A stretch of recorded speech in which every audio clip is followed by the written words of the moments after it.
Okay. So you see that's dated in 1774, looking for this Muhammad. And it describes this Muhammad.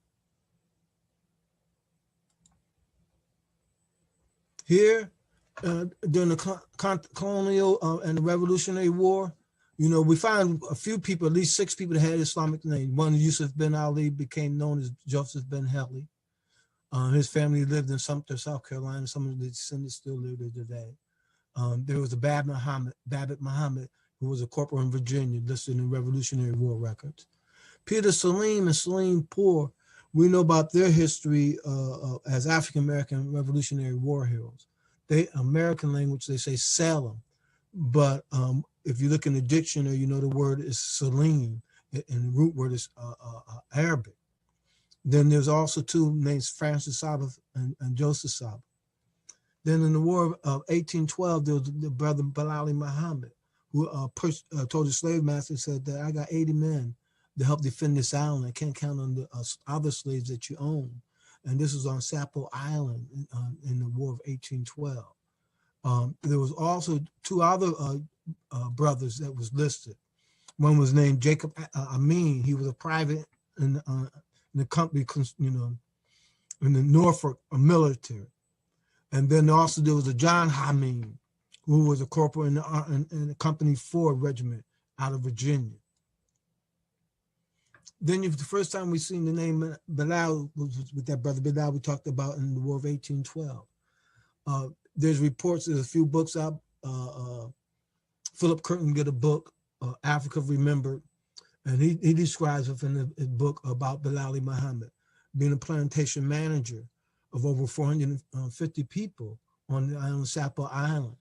And it talks about the story on Sapelo Island of the War of 1812 and a great time during the war of a hurricane period. And Bilali Muhammad saved people. Then there was another personality that was also plantation manager, and his name was Sally Bilali. And he lived on St. Simon Island in Georgia. Now, this St. Simon Island is the same island where that sheriff and his son killed Amadou. That was early plantation. Area where Muslim came from. Now that Muslim leader that I talked about, Bilali Muhammad, this is Arabic writing. He wrote a 13-page script that they called a risāla, which is a letter. Some people in American language, they called it the Diary of Ben Ali. But he instructed the community how to pray, how to fast, how to do holistic living, and how to remember Ramadan. And so this tells his story. This is on Sapelo Island. In there, and in that community, this is in the community, they built houses out of sand, sea shells, and limestones. These are some of the tombstones in the cemetery. You see, had the name Benna, which means daughter. She died in 1924. Here they use a star. Here, I find very unique. Here you see the tombstone with the 1 finger on it, and his name is Sambo Swift. He died in 1884. Now, this tombstone was found in the cemetery on Route 99 in between the 2 Bilalis. And I pointed out earlier about the story about Bilal ibn Rabah, the Prophet Muhammad, when he was tortured and enslaved. He was a believer in God. He was a believer in oneness. All he could say was ahad, ahad, ahad. But he couldn't say that no more. He put up the 1 finger. There's one God. Well, in between these 2 Bilals in American history is where I found this tombstone with that 1 finger. And we find these tombstones from the tip of Florida, in Jacksonville, Florida, where the heavy gullah population was, all the way up to Canada. And out west, far west, as Kansas. These tombstones we found not only amongst African-American Muslims, but even immigrant Muslims. And if you go back and look at the history books about tombstones in America, they say that they believe that it means pointing up to heaven. But if you look at all tombstones, it represents somebody's belief. You see a cross, a Jewish symbol, even different type of religious symbol, a Masonic symbol, Our Fellow symbol, something that represents their faith. A Muslim in their prayers and belief, they believe in one God. Even right now in American sports, if the team win, they put on a big glove and say, we're number one. So that concept of the oneness of God existed. And we found these tombstones all throughout. Here is a closer picture of Bilali Muhammad's book, written what they call a jammy script, even though it's Arabic. It's done with African words and African dialect. And for me, they told us that we couldn't read and write. This validates we could read and write when we came here. They couldn't understand what we could read and write. There's churches that has this writing on it. There's other letters that was written. So we could read and write. We had a history. We had a culture. This is the other Sally Bilali, in there. And there's Jim Brown comes from this community. Robert Abbott, who started Chicago Defender newspaper, he's descended from this family. And this family, and up to 1941, they still carried the name Bilali. He brought to some parts of the property in July in 1941, and pardon me, 1914 is when he brought it. And this talks about the story, and they call it the Bilali Sullivan estate. And they report that there was no Europeans. You look at it, there was no European that had owned anybody or even lived in that area with the name Sullivan. The reports now I've heard is that really was Suleiman. His name was Valley Suleiman, is what he identified his name in. And here, this is now, the valley then was in 1800, 1812. Now this is 1847, 1857. They're still giving them Islamic names while they was enslaved. You see Ishmael, Abidir. Okay, this Barkis is probably Bakir. Same thing as what I would believe. Here, because you see Fatima, you see Adam. This Billy was probably Bilal. You see a Fatima. Here you got another Muhammad, Mahomed, 17. They price him at a value of 350. Here you see Benna, 39, at the age of 39, valued $350 or $300. Here you see them spelling Bilali. You see another young man, Bilali. Here you see another Muhammad, age 25, value at $500. His wife's name Member. Here they say Judifah in some West African language means one who slays a lion. Here you see another Fatima. Here's Aquila. Here you got Suleiman. And there's another name. There's also, you see Ameritha. And this is some of the same similarities, the same name that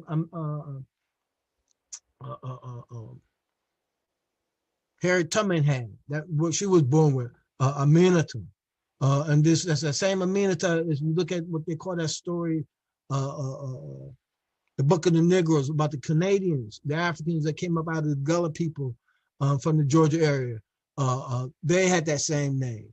Now here, this is a tombstone that is found up in Connecticut, Maine. He died in 1906, if I'm not mistaken. He come from Albania.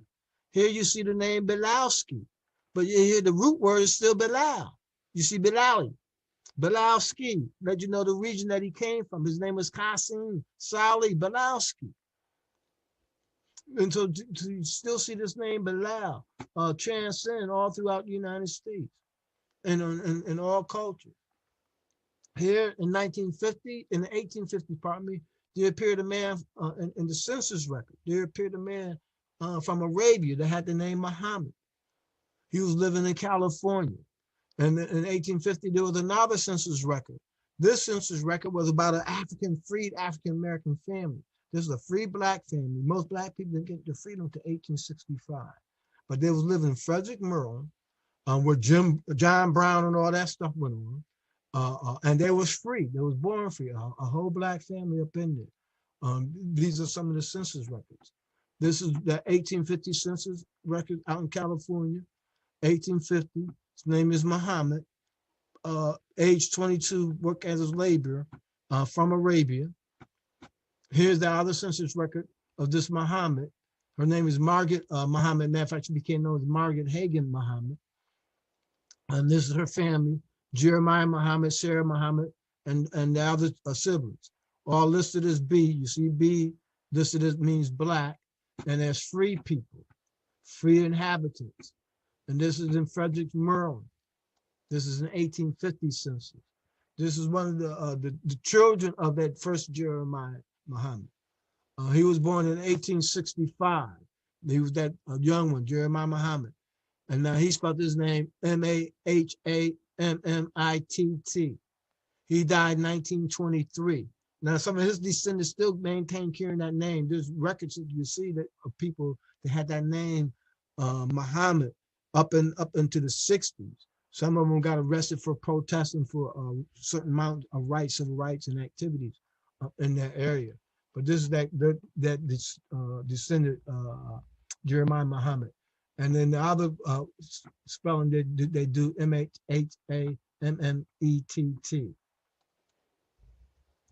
Here, this is another census. This is an 1870 census. His name is Bernard Muhammad. He came from Turkey, and he was living in Massachusetts in 1870. Here you see a census record, Bernard Muhammad. And he was not mistaken, this is 33 years old, and they listed him as black, as a laborer coming from Turkey. Now, during the Civil War, we had a guy named listed Adel Muhammad.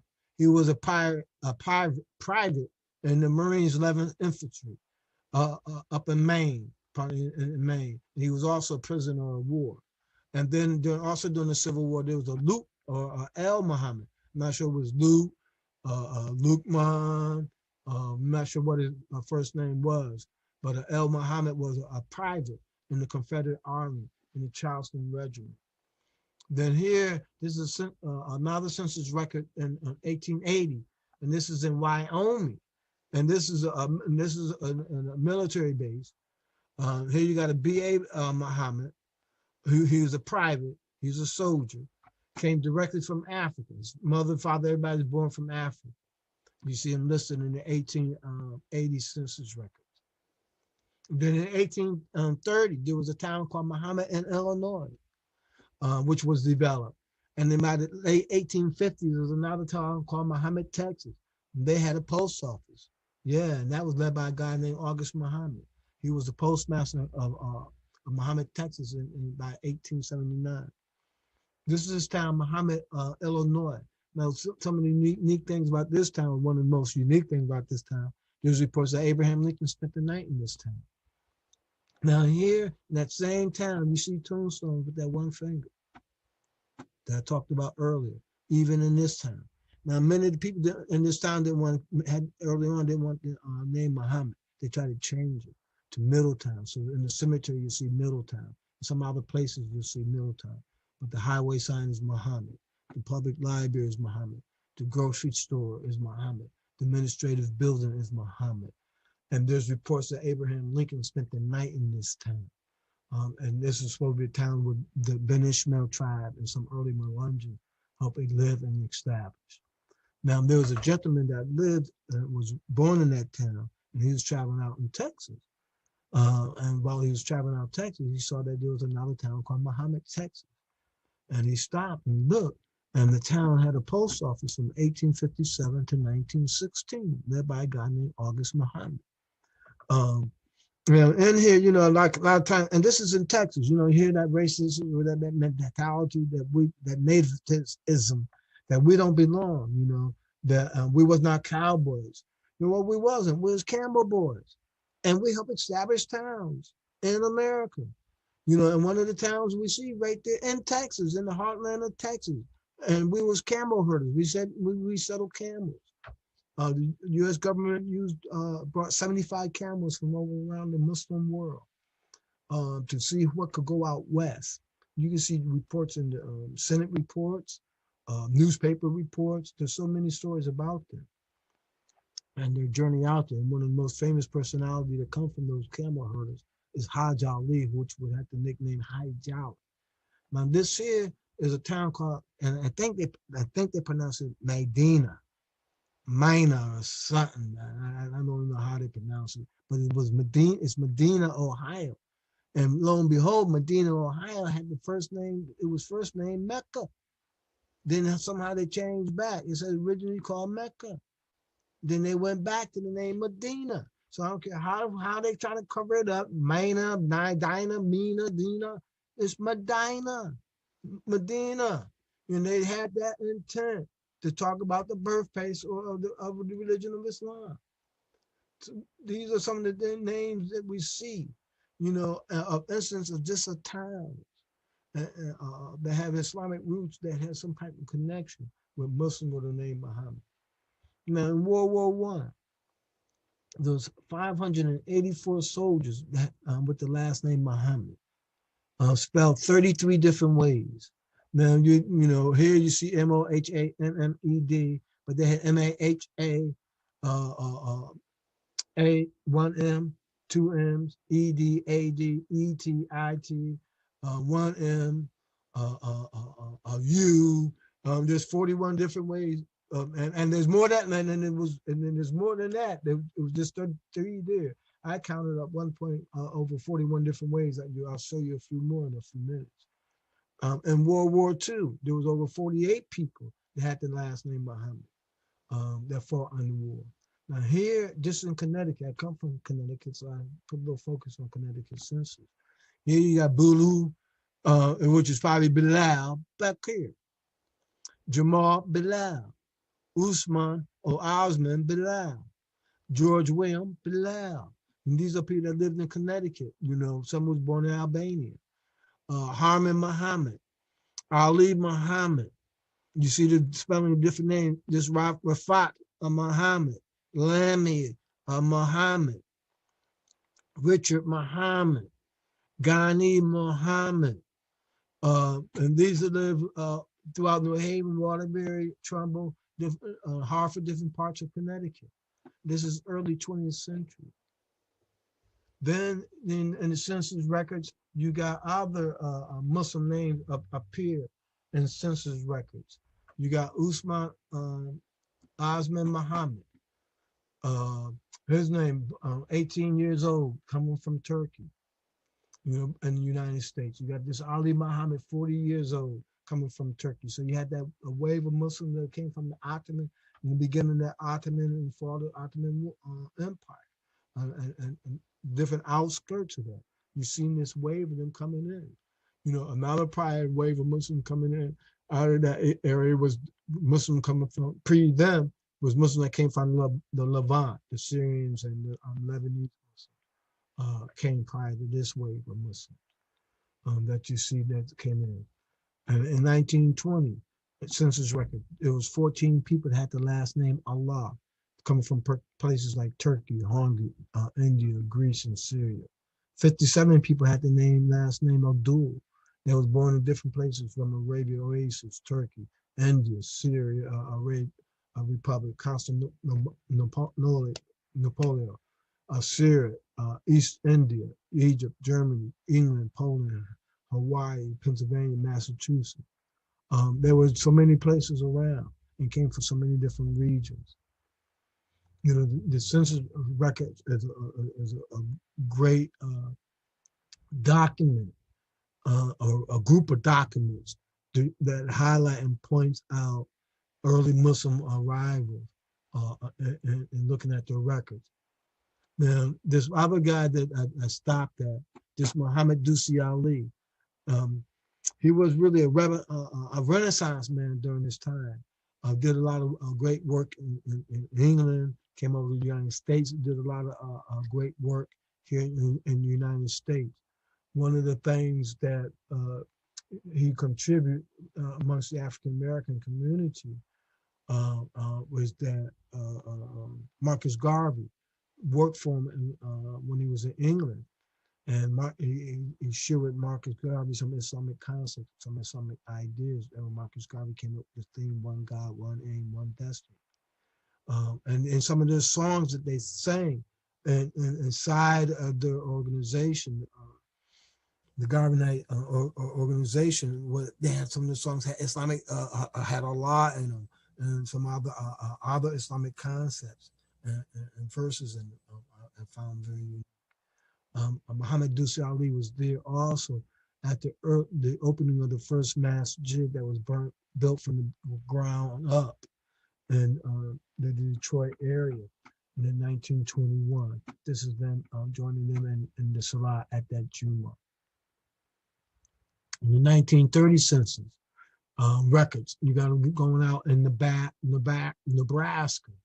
uh, uh, that greater area. You got this Charlie Abraham, born in Syria, Ali Talib, Muhammad Salih, Ahmed Dallas. You got this Muhammad Mustafa, Sulaiman Sama, Muhammad Haji. I'm not sure they changed this. Haji the Harjel. I'm not sure, but this is what the name is spelled at that time. But you see the wave of them, even coming into California, three Muhammads from India, and two other, they only had one name, Muhammad, age 51. So you see the wave of them. And that was just me going through the census records, looking at the different forms of the spelling of the name Muhammad. And then you find that even with the name in the 1930s, there were 6 people that had the name Bilal. 3 was born in Alabama, and 3 was born in coming from Colorado, Albania, and Minnesota. Balance it out. There were 7 that was born. That had the people that had the name Hajj. 6 of them was born in Syria. 1 was born in New York. There was 10 people that had the last name Akbar. 71 people had the last name Salim.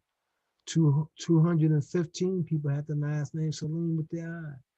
58 people with the last name Abdullah. 389 had the last name Ali. 1,048 people had the last name Hassan. There was 23 people with the last name Rashid. 111 people had the last name Rashid spelling with the Rahieid versus the EED. 72 people had the last name Rahim. And this is in 1930. And so you got them mixed. Those that was born and those that came around. They came as immigrants, just like you see in the Quran with the story about Yusuf. There was those that Yusuf was captured and sold into slavery from his brothers out of jealousy, envy, and other reasons. But he rose up within those trials and tribulations, rose up into the house of Pharaoh, or house of Egypt, in a position of a leadership and controlling once again the charity or the wealth. And then you had the immigrants come through here, like through immigration, like Musa. He was put in the crib or in the manger or in a little boat, and he came and was brought over here. His mother sought safety for him. And he grew up also as well, and then wound up in the house of Pharaoh in a leadership position, be able to communicate with him. And so we're both here in America, the house of Pharaoh, came through different doors, different vehicles. Now, another personality that helped bring the name Muhammad famous in the 30s, the 40s, and the 50s, and 60s, and the 70s was Elijah Muhammad and the Nation of Islam. They helped bring that consciousness of the name Muhammad, Allah, and Islam very popular. Elijah Muhammad produced Malcolm X, Lucius Bayard, Mawardi Muhammad Farrakhan, so many people across the board that he made men out of men. People call him the maker of men, the men that make men. He's also known for cleaning up people. They may not agree with his Akida, his right belief in God's system, but he's known for cleaning people up. And my experience with him, he said that I'm not here to clean you up. I'm not here to teach you your religion. I'm here to clean you up. The one that's going to come after me is going to clean you up. And I got to give him credit and respect for preparing that one. And he told us that one was his son Wallace. And he prepared him, educated him, nurtured him in that concept. And that when he came into that leadership, he brought us clear and pure Islam and gave us the Quran and gave us that same spirit of Bilal, of not taking out with no one, stripping that relationship with yourself and the Quran and following the guidance of the Prophet Muhammad. So Islam. Now, going back with the Nation of Islam, the other thing that Elijah Muhammad brought focus about, encouragement about, was freedom, justice, and equality. This is what they preached, that Islam brought about justice, human dignity, freedom, human freedom and human expression, human equality. This is what was their call, their attraction, along with brotherhood and unity and a few other things. And another personality that came through out of that community, as well as became a world, a global hero, Muhammad Ali. I met a Canadian young man that say he was born out of Bangladesh, and he was so proud that he was named after Muhammad Ali. But we don't understand worldwide in the 70s and in early late 60s when he was prominent, he was a beacon of light with that name Muhammad Ali worldwide. They didn't. There's a little black man in America, man, the House of Pharaoh talking about Allah's Akbar, Allah's greater, and then fought the system. He said, "Look, I'm not going around to go fight for no one." He stood up on his value and his principle and his teacher, Elijah Muhammad. And then he became a world hero. He carried the Olympic torch, to the point now that even when we saw with the and a model that we heard during the time Black Lives Matter come, the sports figure. Many of them saw Muhammad Ali stand as their measuring stick, just like many people see Malcolm X stand as their measuring stick, and this is that influence, that subtle or soft power for that human dignity, that human righteousness, that human stand, that he had to weather many storms. And we seen that. They took his rights, ability to earn money, try to lock him up, do everything. But he stood up in his belief system, and that concept, surely I told myself to be Allah, trying to be upright. To thee, the heavens, the creator of the heavens and the earth, I am not the polytheists. Surely my prayers, my sacrifice, my life, and my death were all for thee, Allah. He did that. He did that. And we saw in the end, Allah says, surely man get what he strives for. In the end, he was and he is today a living hero, a living model that they use as a model, as a measuring stick to move forward. And another man in our society is Imam Muhammad. He brought a transition. He moved millions of people, thousands, hundreds of thousands of people into believing in the oneness of God, in the true oneness of God. And then he also gave them that spirit, that concept, that Bilal of praying, of wudu, coming towards Allah, of bringing your consciousness and clarity of language. And that he strengthened the realization that you have a relationship with Allah. Once he freed us from the misconcepts, misperception of what his fathers taught. Once he freed us, we took on that same spirit, that Bilal, that was not going to be taken from no one else. Concept, our relationship is going to be between Allah, following the guidance of the Quran, and the guidance of Prophet Muhammad sallallahu alaihi wasallam. Allah says he's closer than us than our jugular vein. He don't need no intercessor, no imam, no priest, no sheikh, no one to have that relationship. Pray. None of the Prophet Muhammad sallallahu alaihi wasallam had no one in front of them but Prophet Muhammad as an example. Their relationship was one-on-one with Allah in their prayers, doing good deeds and action. Now I'm going to also take a look at some of, a lot of times people have a misperception of the Imam. But under his leadership, under Imam Muhammad's leadership, the community saw quickly 104% growth rate within 5 years of his leadership.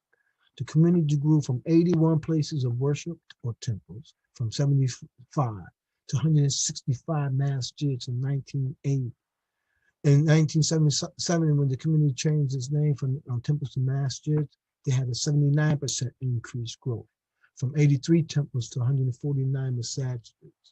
And by 1982, the community under Imam's leadership grew to 208 masajids, which made it another 26% increase within 2 years. At that time of his passing, Imam Muhammad was known, when he passed, he was known as a renowned leader, and he became known as America's Imam.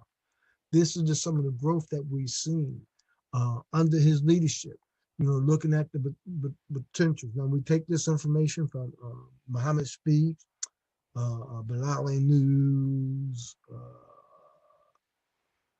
all the papers, and all the transformation of the names. Now here I want to just point out a little bit. From 64 to 65, there's 26 temples. This is the period of time of Malcolm X, Elijah Muhammad and Malcolm X, and their growth in that period. There's 26. Now, to take a real look at the growth between when Elijah Muhammad and Malcolm is when then you get a better measuring stick how well it grew. We know by FBI reports and everything, they say that Elijah Muhammad told the FBI when they arrested him in 42 that he had 19 temples that he had acknowledged. Now they did not have numbers, but he recognized 9 of them. But in 1960, they wasn't saying how many or where the temple was. There's that gap to look at. But we do know that at the end of Malcolm's time, there's 26 of them. And from Malcolm's time, after Malcolm's gone from 66 to 75, you had that growth. And you give that growth to Minister Farrakhan because he was the national representative and he was the face, the front, the energy, the motivation to help keep the growth of the community under that time. People could question, however, but he was the recognized national representative. Now, from 76 to 1980, you see the growth to 165 census. This is 11 outside around the country, the Virgin Islands and overseas. That was all under Imam Muhammad's leadership and under his guidance at that time. So these are just some of the statistics of the records and of the growth and the development of Imam Muhammad under his time, under his leadership. Now, in closing about this, I wanted to also point out about the name Bilali. This is the old newspaper article that came out of Muhammad Speaks, where Imam Muhammad was making the announcement, and identifying that we had, as an African-American people or Hamitic people, was adopting the name Bilali to he identified Bilal ibn Rabah as a great personality to want to try to identify with, to move ourselves out of a color consciousness and move into a ethnic consciousness. And so he identified Bilal ibn Rabah as a great personality because his Islamic connection, his enslavement, and abuse, and then his role and position in the Islamic under Prophet Muhammad sallallahu being a muezzin, being a giver of charity, so forth. So this Bilal, he said that we should call ourselves Bilalian at that point. And this is the paper that came out for years. So in the 1980 census, I think every 75 years, the U.S. government put out, releases the census records unless you have, I guess, a special permission. It would be great to see how many people listed themselves as identifying themselves ethnically as a Bilali. I know myself, I registered as a Bilali. Now, most recently, I met people that say their birth certificates say that they're Bilalians. There's a judge, a United States judge, that says that she's a Bilalian. And there's many people around that identify themselves as Bilalian. And I found that it was very unique, very striking for me when I heard through an interview of the brother from Dar es Salaam community take his stand, that Bilalian stand, that we are not going to take bailout with no one, that they're going to follow, they're going to be the captain of their own ship, they're going to use their own rudder, they're going to have their own relationship with Allah. And I can understand that totally of that Bilalian spirit. So I think I will encourage us as a people to take another look at that name. Really,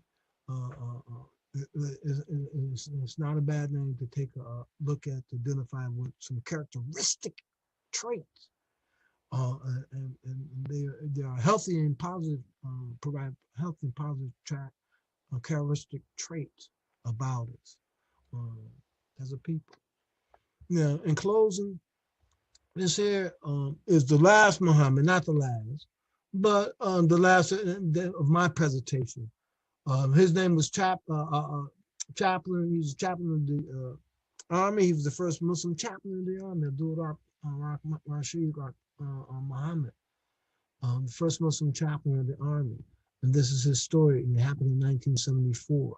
Since then, once again, you know, he took on that leadership role, that Bilalian role, take on that leadership role, leading people to become engaged and involved.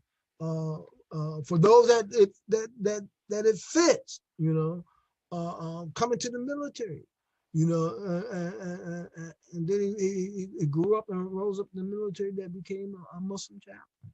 That he can help guide Muslims that have joined within that. This is my short presentation about the name of Mohammed and Bilal within American history. I pray and I hope that it provided some insight and some appreciation what it provides, what our history offers, what our history tells. So I want to thank you for the opportunity to allow me to enter into your house, into your space, into your world, and to share with you a beautiful and a meaningful insight and richness that Muslims have not been not informed or something different, but we've been a part of American fabric. We're embedded in American history, embedded into American cities, embedded into American documents, embedded into American cemeteries, embedded into American fabric and American things, where your neighbors, your friends, your uncles, your grandpas, your fathers, your mothers, your aunts, your uncles, were your neighbors, were your human being, friend, American, Muslim. Assalamu alaikum wa rahmatullahi wa barakatuh.